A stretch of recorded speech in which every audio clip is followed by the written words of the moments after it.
Black Bag is about a secret agent who realizes there may be a traitor in the midst of the British intelligence, and his wife is among one of the candidates. She is potentially one of the people who is going to betray the country. That's interesting, right? Pretty simple premise. I'll be honest, it's the premise that put me off the film because I thought it was going to be really, really like overly simplistic, just something like a cheap action flick with not much like loyalty to details. In fact, it was the exact opposite. So I feel like I've let you down by not reviewing this at the time this was out. This is slipping right out of cinemas now. We're right at the end, and it's probably going to be on stream soon. So maybe I'll hit the peak in that algorithm instead. Who knows? But the point is, if you could turn your attention to Exhibit A for me, we have 96% critic score. The critics loved it almost unanimously, but the audience was a little bit more divided. And I think the reason for that is because they advertised a 90-minute film, perhaps something that came across as cheap thrills, easy to understand premise, and I don't think it was that in the end. So I think maybe they've let their demographic down a little bit.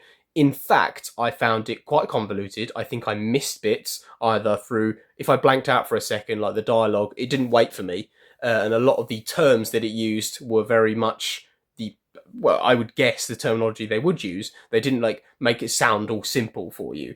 And I liked those details. I liked the fact that it felt very, very authentic. But I loved it in the end. I really did. I was so surprised. It was stylistic. It looked interesting. The way it was shot.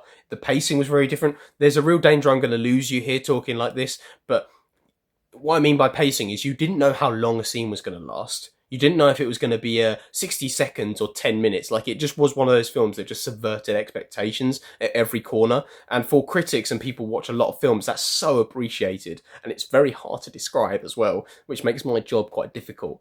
But in the end, actually, I really loved it. It had a bit of an Agatha Christie vibe to it, like a murder mystery. Like at the start, they're all gathered around a table, a dinner party, talking about, adultery and who's doing who. And then by the end of the film, it's full circle. They're like they're all confronting each other again. And I don't know, it's really, really, I found that quite charming and I really enjoyed it. And I'm sorry I didn't review this earlier because I thought it was fantastic. I thought it was a ride.